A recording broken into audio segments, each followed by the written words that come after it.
As you know, Kurt Warner was on this program every week of the NFL season, giving his terrific opinion of what's going on. And he's one of my favorites.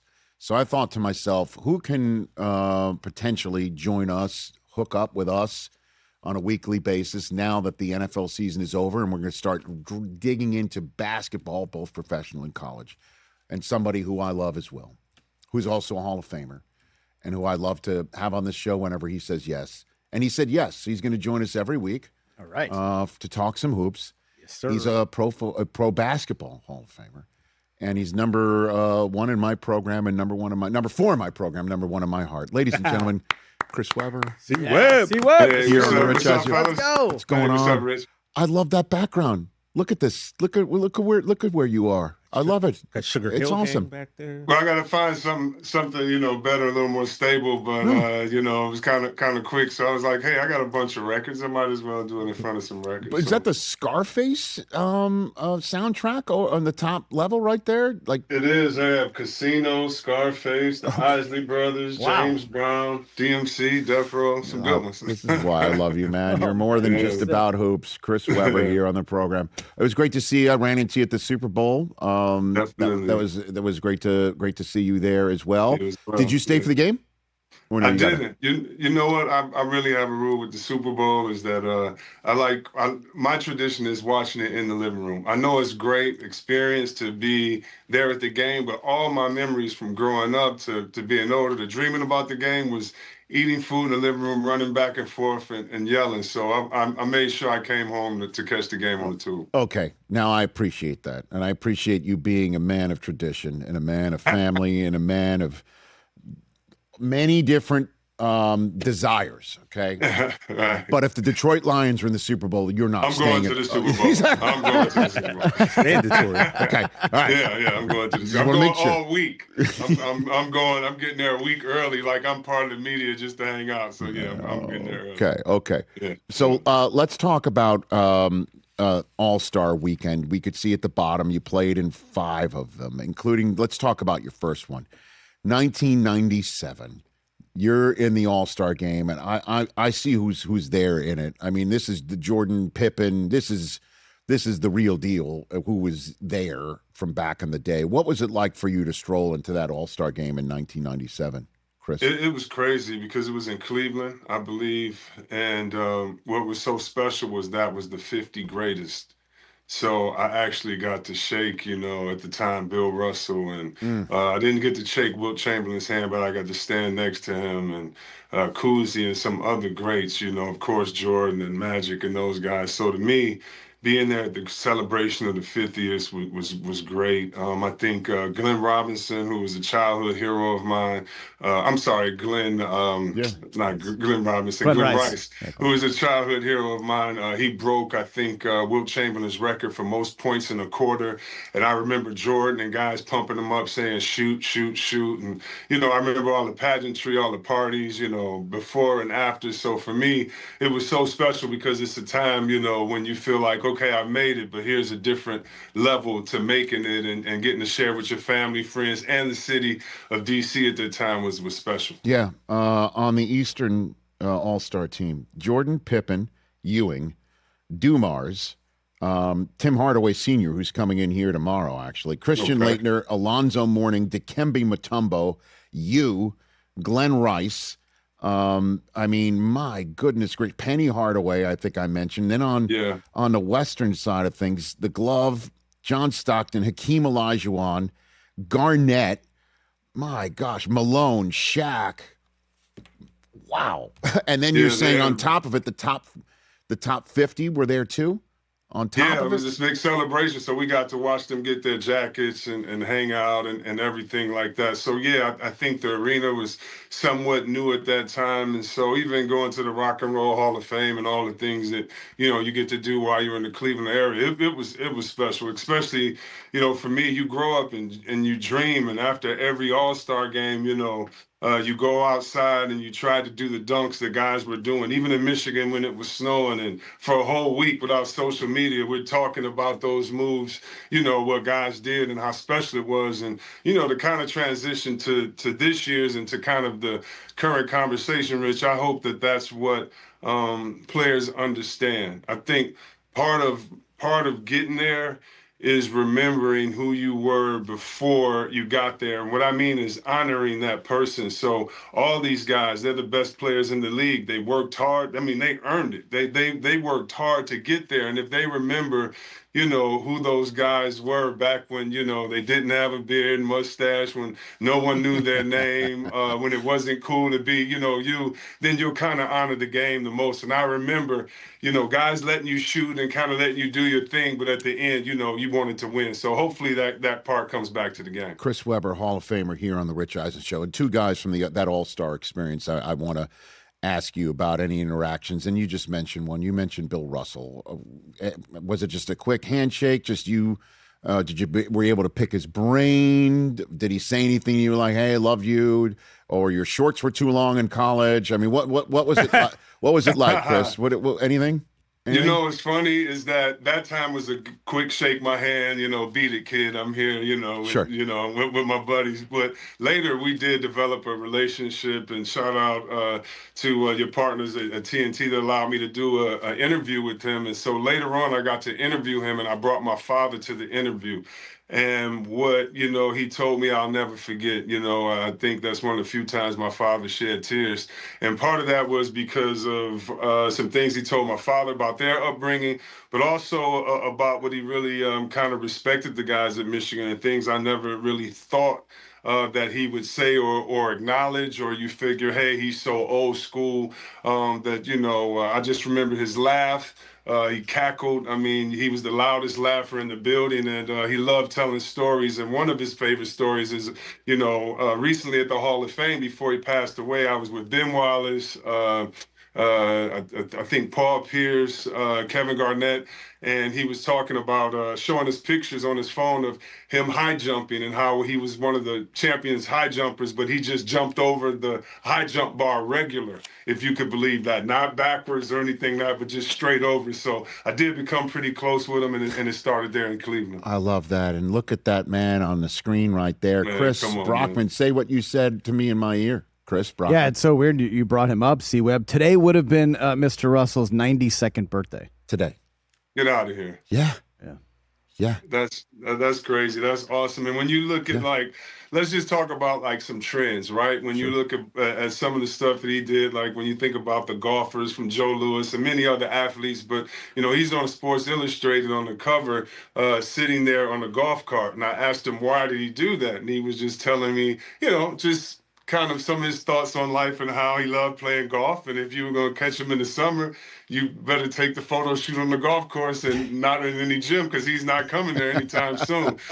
So I just love the way that he looked at life, and of course the winner he is, and of course the champions for human rights that he was. But when it comes down to it, he was just a good man with a loud laugh. No doubt. Good man with a loud laugh. Perfectly put, Chris Webber. And then the Michael Jordan of it all. You're a teammate of his on an all-star team, but I imagine you'd met him many times before.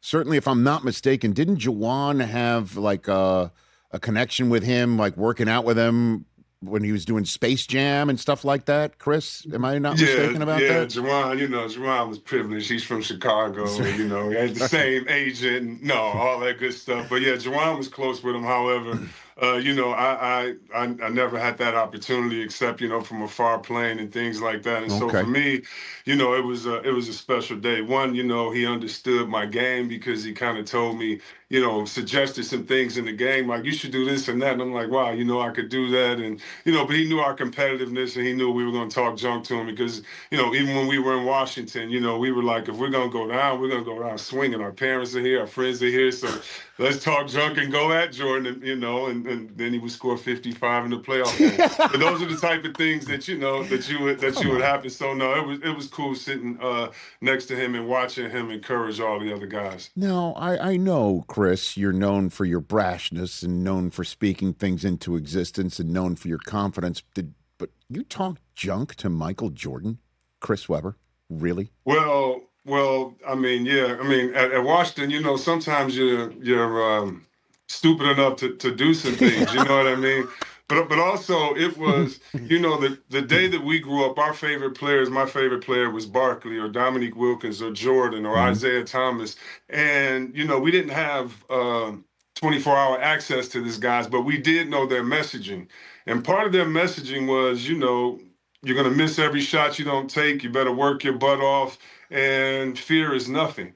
And so whether it was, talking to Jordan then or trying to do it during the Olympic practices, we thought that we were honoring them by being part of the game, because that's the one thing. I mean, he's one of the greatest that's ever played. But part of that is, we all put our shoes on the same way. And for him to be the greatest is he has to respect everyone else in that room, or how can you be the greatest if you don't respect that? And so part of his whole thing is he didn't want guys playing against him scared and timid. And we weren't going to do that. Our whole thing was, listen, you are the man, but I'm going to go home and brag that we beat y'all tonight. And for us, it's a championship till, the guys in the suits and the GMs get it right. So, it was fun going up against the greatest players ever and letting them know that you were next. Chris Webber here on the Rich Eisen Show. Who is your favorite player to watch in today's game? Who's that guy? Where you're I can't give you one, okay, but I would start with Kevin Durant and Booker, and I'll tell you why. And Gilgeous-Alexander. I feel that the greatest players in the game have to have a mid-range game. And I'm going to put Curry with that too. Curry is the greatest three-point shooter ever. And I would challenge anyone, and I would say part of that, of course, is because he makes the shot. But part of that is because he's the greatest cutter ever.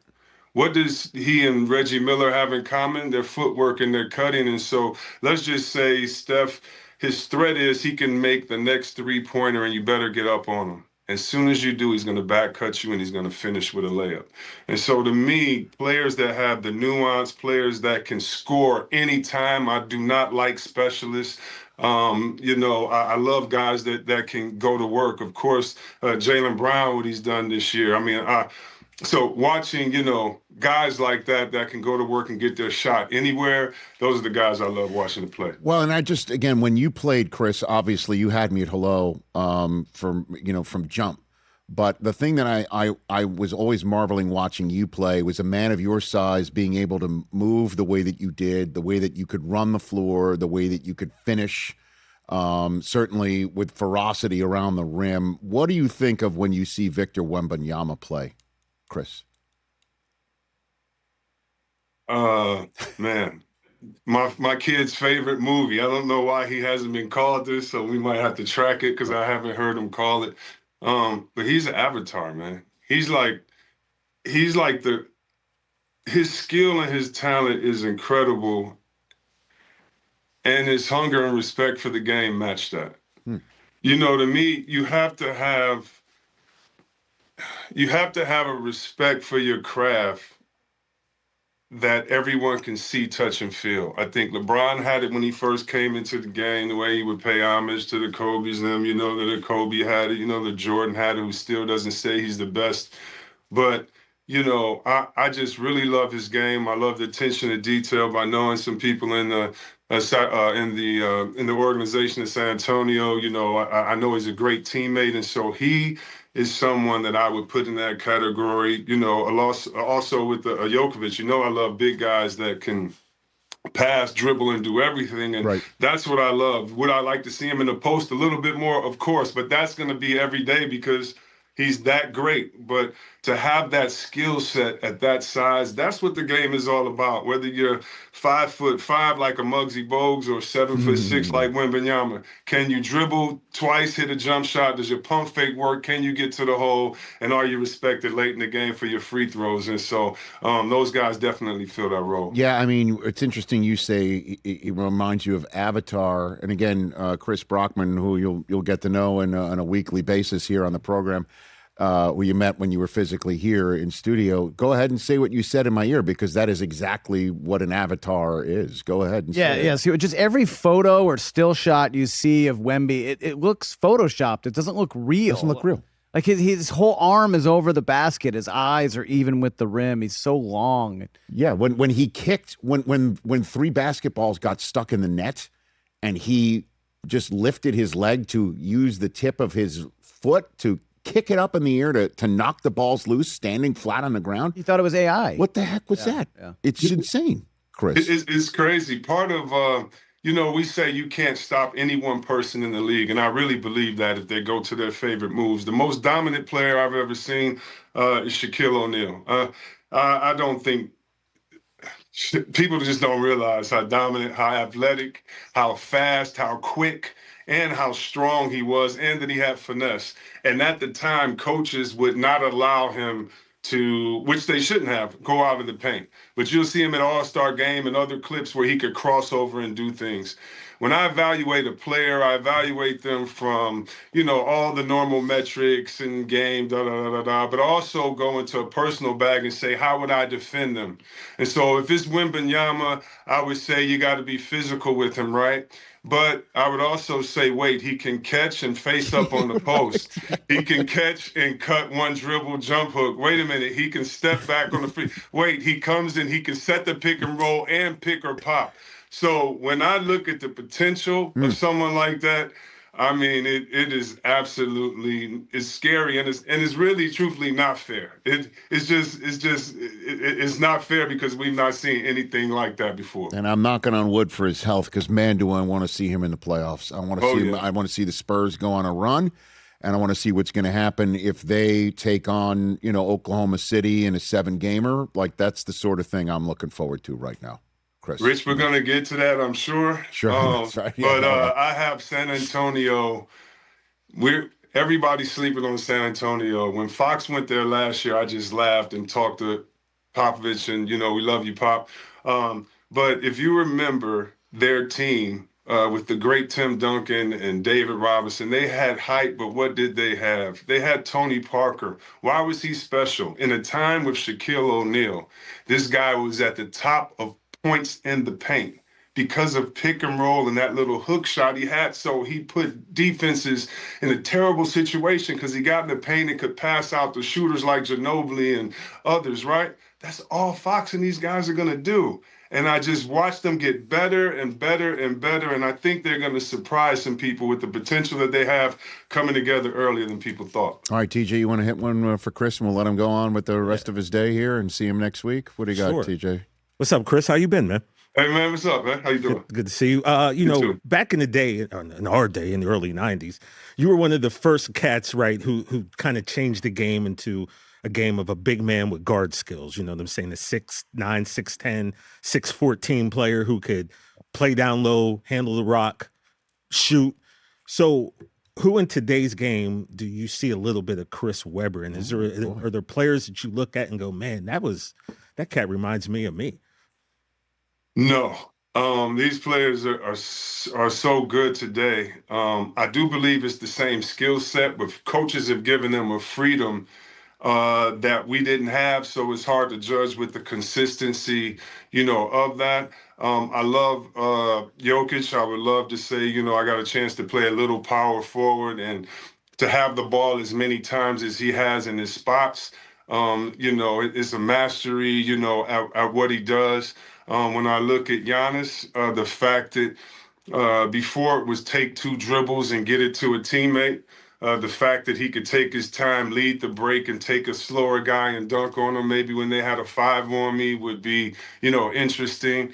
But I just love the evolution of coaching. I don't think it's the evolution of players. Because I saw guys like Magic, Derek Coleman, Steve Smith, and them dribbling. They just weren't allowed to do it in the game. And then it took other coaches, maybe the transition that were younger, to trust guys to go there. And then it would incrementally kind of grow. And so, no. But I really don't see that, only because you don't even have guys posting up anymore. So it's kind of hard to kind of regulate that. But I will say that the great game is in a great place because these guys have freedom, and what they're doing with that freedom is incredible. C-Web, you are the man. I am so psyched you said yes when we're like, hey, how about every week on the program? And, the season is going to get more and more intense. And then, of course, There comes March Madness, where there's a certain team in Ann Arbor, Michigan that has a 2-game lead in the Big Ten regular season that just can beat you in a million different ways right now. That maybe we'll talk about them a little bit too, Chris. I'm sure. It'll be fun. Let's go. Let's go. I'm excited. Thanks for the invite. No, you Looking come forward up. to it, guys. Let's do it. Enjoy the All-Star game wherever you're going to be taking it in, and we'll chat next week. Thanks, Chris. Look forward to it. Sounds good. Ladies and gentlemen, basketball Hall of Famer Chris Webber. So many different ways to go when we talk to the Renaissance man. Hey, you made it all the way to the end. Thanks for that. Check us out every single day streaming live on Disney Plus and the ESPN app 12 to 3 Eastern.